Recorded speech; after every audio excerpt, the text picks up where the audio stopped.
बेटा आज जो हम क्लास स्टार्ट करने वाले हैं वो करने वाले हैं एग्रीगेट डिमांड और एग्रीगेट सप्लाई से रिलेटेड।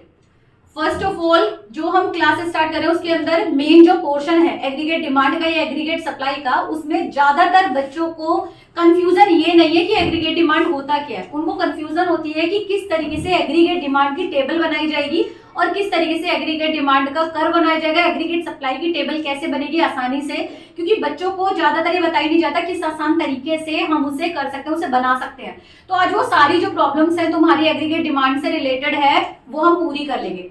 सबसे पहले तुम्हें ये समझना पड़ेगा, जब हम डिमांड का कंसेप्ट करते हैं तो डिमांड आता है माइक्रो इकोनॉमिक्स में। कंसेप्ट पहले ये क्लियर करना है कि हमारी दो सब्जेक्ट होते हैं, एक होता है माइक्रो इकोनॉमिक्स और एक होता है मैक्रो इकोनॉमिक्स, है ना।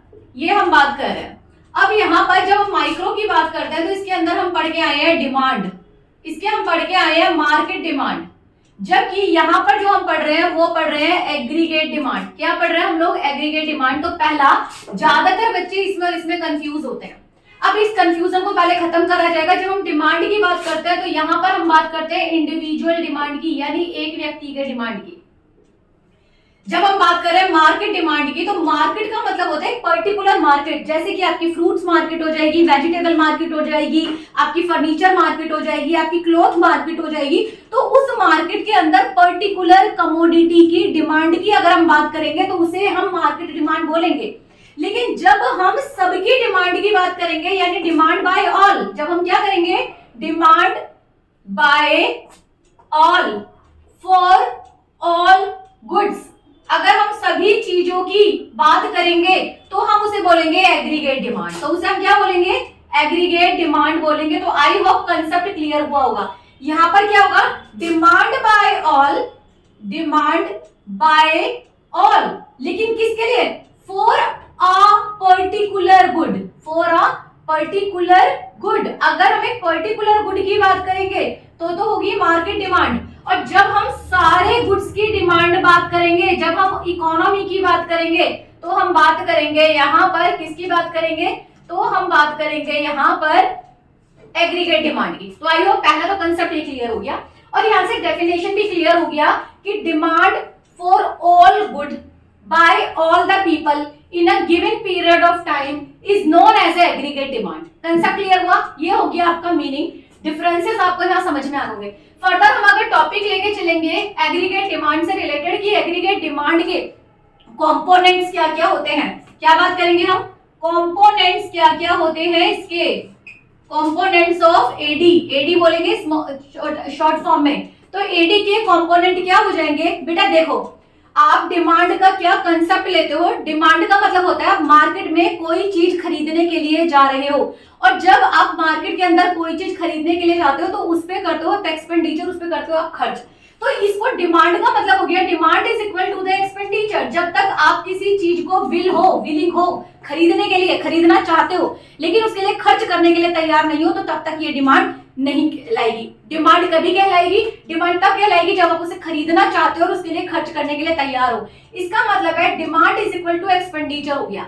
अब एक्सपेंडिचर को क्या लेंगे हम? यानी कि अब आपको सीधे सीधे यहाँ से अगर आपने नेशनल इनकम का मेथड किया हुआ है, नेशनल इनकम किया हुआ है, तो उसके अंदर एक मेथड आता है एक्सपेंडिचर मेथड।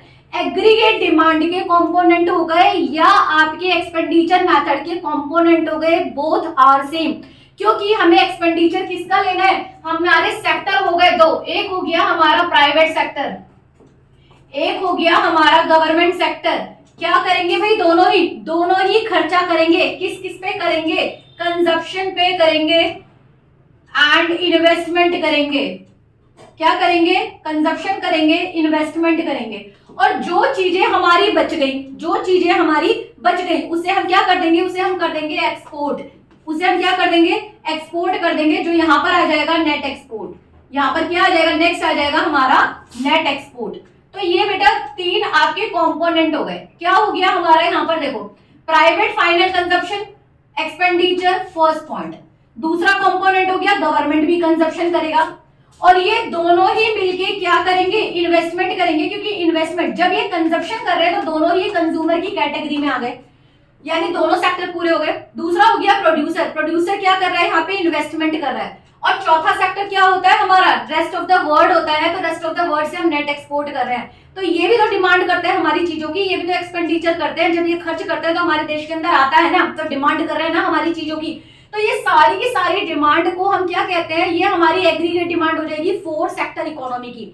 लेकिन आपके सिलेबस के अकॉर्डिंग हमारे पास क्या है, ये हो गए कंपोनेंट। तो कंपोनेंट में हम क्या करेंगे, पहला कर लेंगे प्राइवेट फाइनल कंजप्शन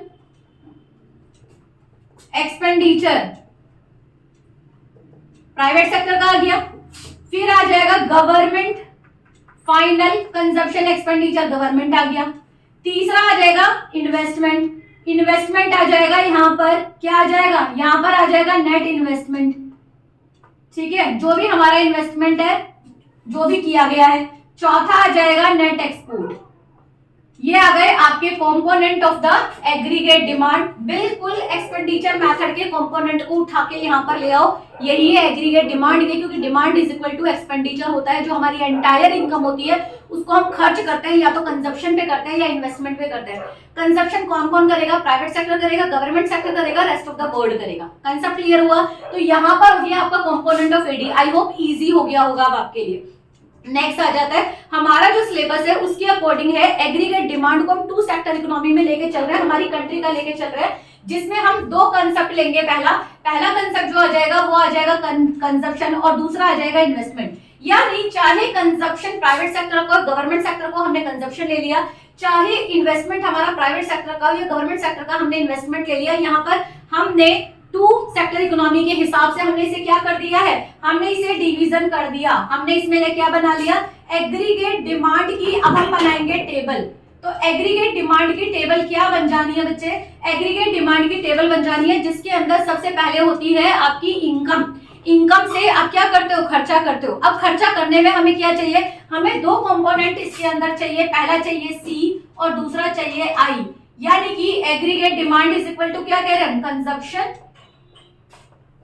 प्लस कह रहे हैं इन्वेस्टमेंट। क्या कह रहे हैं, पहला कह रहे हैं कंजप्शन और दूसरा कह रहे हैं हम लोग इन्वेस्टमेंट। तो यहाँ पर C plus I is equal to AD हो गया।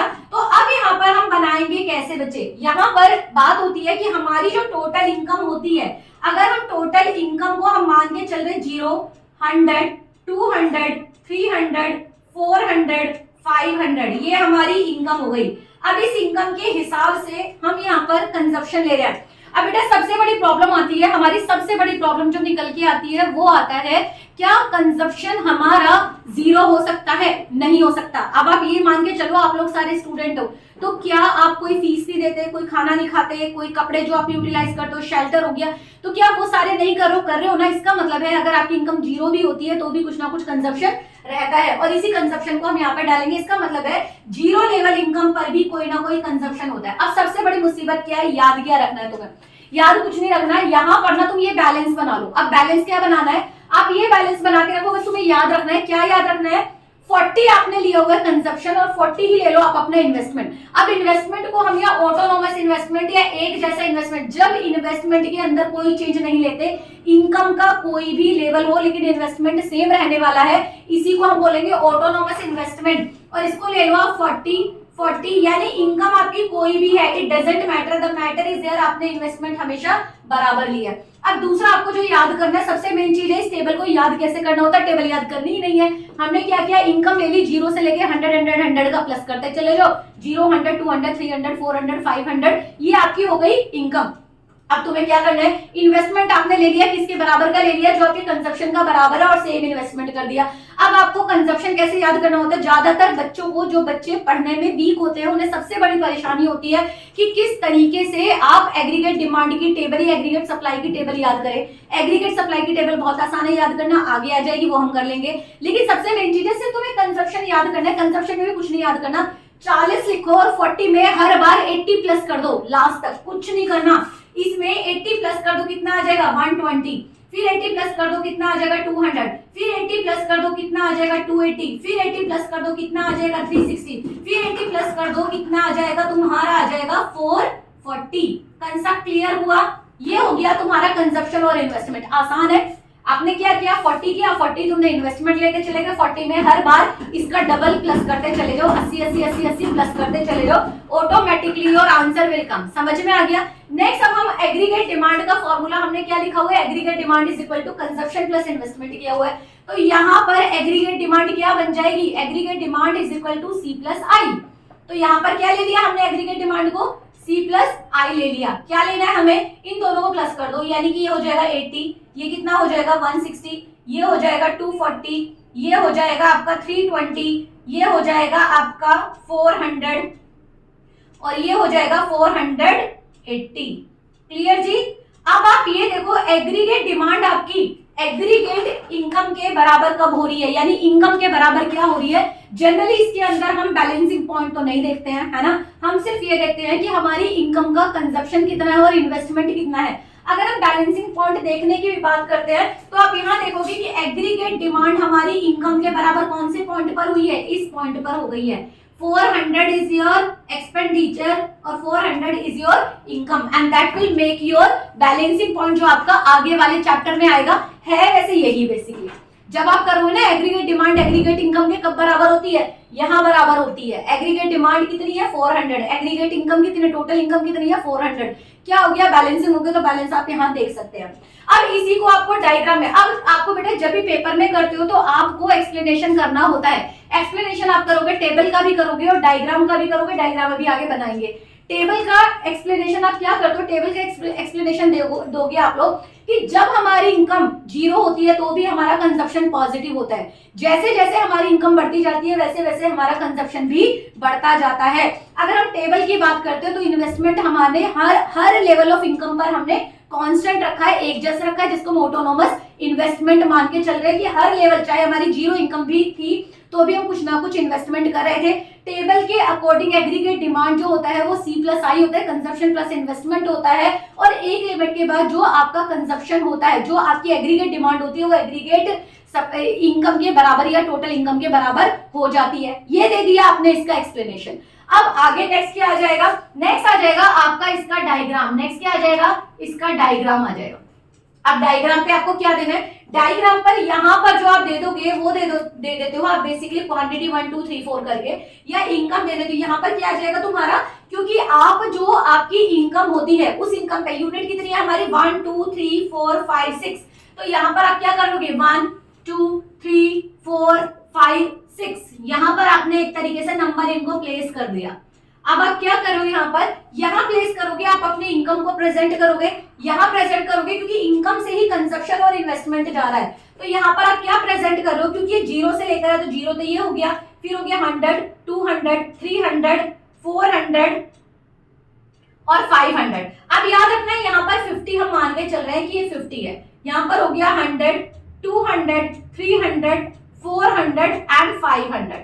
अब यहाँ पे सबसे पहले जो आप प्रेजेंट कर दोगे वो कर दोगे आपका जो इन्वेस्टमेंट है। इन्वेस्टमेंट क्या है आपका सेम, क्योंकि इस डायग्राम पे इनकम आपने यहाँ दे दी, आपको कंजप्शन और इन्वेस्टमेंट दिखाने की अलग अलग यूनिट पे आपकी अलग अलग इनकम पे आपकी कंजप्शन कितना और इन्वेस्टमेंट कितनी है। इन्वेस्टमेंट अगर देखते हो तो हर बार 40 है, तो यहाँ पर इसके नीचे जो आ जाएगा 40 आ जाएगा, यहाँ 40 आ गया, यहाँ 40 आ गया, यहाँ 40 आ गया, यहाँ 40, यहाँ 40 एंड यहाँ 40। अगर हम इसे लेते हैं तो that will be the straight line. तो आप इस लाइन को अगर आप दिखाते हो तो आप बोलोगे ईच लेवल ऑफ इनकम पर आपका जो इन्वेस्टमेंट होता है वो कांस्टेंट होता है, यानी आपका ये ऑटोनोमस इन्वेस्टमेंट है।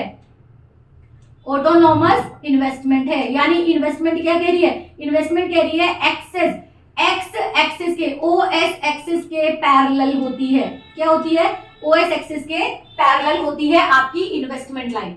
अब दूसरा आ जाएगा आपका, क्या आ जाएगा, कंजप्शन। कंजप्शन पहली यूनिट पे कितना दिया हुआ है 40, दूसरी पे कितना दिया हुआ है 120 ऑलमोस्ट इससे थोड़ा सा ऊपर आ जाएगा, यहाँ आ जाएगा। देन आ जाएगा 200, थर्ड पे आ गया आपका 200 आ जाएगा। देन 4 पे कितना आ गया 280 आ जाएगा, 4 पर आ जाएगा 280।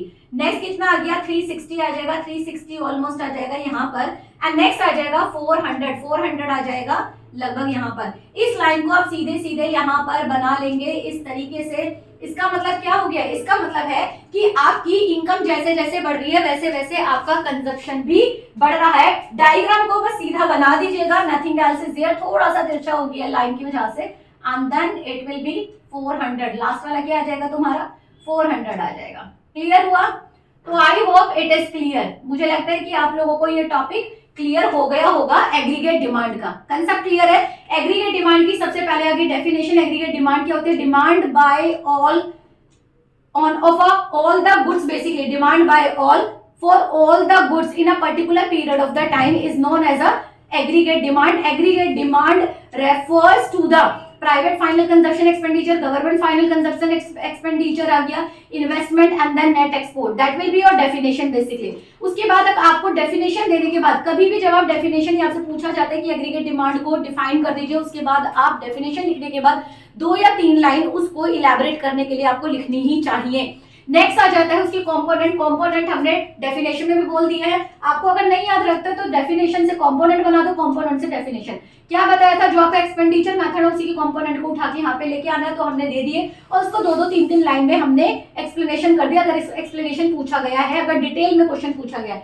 नेक्स्ट आ जाएगा उसका टेबल। टेबल बनाने के लिए आप दोगे here is the table of the aggregate demand, जिसके अंदर आपने इनकम दे दी, उसके अंदर कंजप्शन दे दिया, इन्वेस्टमेंट दे दिया। कैसे बनानी है टेबल मैंने वो आपको बता दिया। एग्रीगेट डिमांड आप बता दोगे और उसके बाद आपने डायग्राम दे दिया।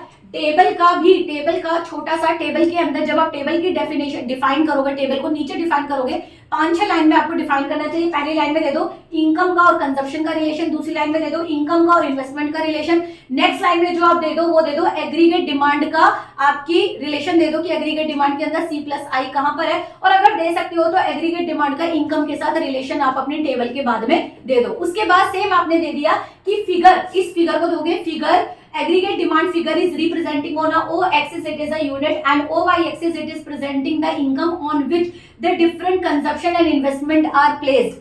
जो आप दिखाओगे इसके अंदर कि हमारा सबसे पहले क्या दिखा दिया? इन्वेस्टमेंट दिखा दिया। Investment on the same level, investment क्या है? OS एक्सिस के पैरेलल में है, क्योंकि हमारा इन्वेस्टमेंट ऑटोनोमस इन्वेस्टमेंट है, इनकम के डिफरेंट लेवल पे इन्वेस्टमेंट हमारा सेम है। जबकि जब आप प्रेजेंट कर रहे हो आप क्या दिखा रहे हो? कंजप्शन दिखा रहे हो। तो कंजप्शन के लिए आप दिखाओगे कि जैसे जैसे हमारी इनकम बढ़ती चली जाती है वैसे वैसे हमारा कंजप्शन होता है, जीरो लेवल पर भी हमारा कंजप्शन कुछ ना कुछ होता है। तो there is a positive relationship between the income and consumption. Concept clear हुआ इतना सभी को? आई होप सबको इतना समझ में आया होगा। बेटा यहाँ तक हमने एग्रीगेट डिमांड को खत्म कर दिया है। अब ये एग्रीगेट डिमांड हमने फर्स्ट पार्ट में किया है। जो पूरा चैप्टर होगा वो आपके 3 पार्ट में खत्म होने वाला है। पहला होगा एग्रीगेट डिमांड, दूसरा पार्ट होगा आपका एग्रीगेट सप्लाई, और तीसरा पार्ट होगा जो आपके कंजप्शंस हैं, propensity to consume and propensity to save, that will be the third part. ठीक है, तो that whole chapter will be completed into the 3 part. Clear? तो रेस्ट वी विल सी, हम दोबारा से मिलेंगे अपने सेकंड पार्ट के अंदर एग्रीगेट सप्लाई के साथ।